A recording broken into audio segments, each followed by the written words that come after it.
Salut à toi et bienvenue dans cette partie 2 du chapitre Aspect énergétique des phénomènes électriques.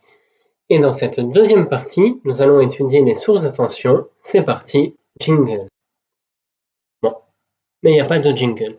Allez, on se concentre sur les sources idéales de tension. Une source de tension va produire une tension électrique et une source idéale de tension va délivrer la même tension, grand E. On va noter E, la même tension E, quelle que soit l'intensité demandée.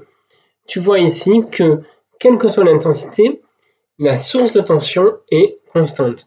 Alors cette source de tension idéale, qui n'existe pas dans la vraie vie, on va la schématiser par un cercle vide avec la borne positive et la borne négative. Maintenant, la source réelle de tension. Eh bien, elle va avoir une caractéristique courant-tension, qui est différente. Donc, la source de tension réelle, déjà, on va la schématiser soit comme une pile, soit comme une source de tension idéale associée à une résistance.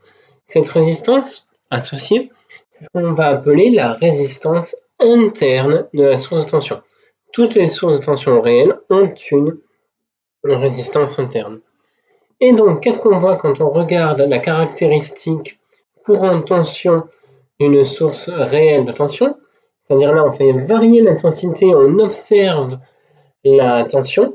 Et bien, on observe que plus l'intensité augmente, plus la tension diminue. Et on a une droite, une fonction affine, qui est définie par la tension UPN, c'est égal à E moins R fois I. Alors, E, c'est la tension de la source idéale, c'est la tension à vide, quand le courant est égal à 0. R, c'est le coefficient directeur de cette droite, c'est la résistance de notre source de tension réelle, et I, c'est le courant, l'intensité qui circule à la sortie de la source de tension. Bon, maintenant, on va un peu décortiquer la représentation d'un générateur réel pour comprendre d'où sort cette relation UPN. La tension à la sortie du générateur est égale à E moins R fois I. Donc on a ici notre représentation d'un générateur réel. Alors UPN, c'est la sortie, c'est la tension qu'on a entre l'entrée et la sortie du générateur.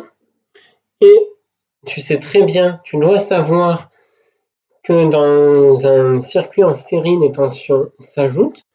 Alors là, on a UG, c'est la tension fournie par le générateur idéal, et UR, c'est la tension aux bornes de notre résistance interne de notre source de tension réelle. Et alors là, tu as dû remarquer, je l'espère, que les flèches UG et UR ne sont pas orientées de la même façon. Pourquoi? Ça, on l'a vu dans la vidéo précédente. Pour un générateur, la tension est orientée dans le même sens que l'intensité. Par contre, pour un récepteur, la tension est orientée dans le sens opposé à l'intensité. C'est pour ça que les flèches ne sont pas disposées dans le même sens. Du coup, on a UPN, la différence de tension entre le point N, entre le point P et le point N, c'est égal à la différence entre P et P' et P' et N. Donc, du coup, UPN, c'est égal à UG plus UR, mais là, la flèche n'est pas bien orientée, donc on va changer l'orientation de la flèche, du vecteur, et pour ça, il suffit de changer son sens, et donc on a UPN est égal à UG moins UR. Et bien du coup, il suffit de remplacer les valeurs. UG, c'est la tension d'une source idéale de tension, c'est E. Et UR, eh bien on va l'avoir avec la loi d'Ohm. UR, U c'est égal à RI, donc moins UR c'est égal à A moins RI. Et donc on obtient bien UPN c'est égal à E moins RI. Et voilà, merci d'avoir écouté cette vidéo.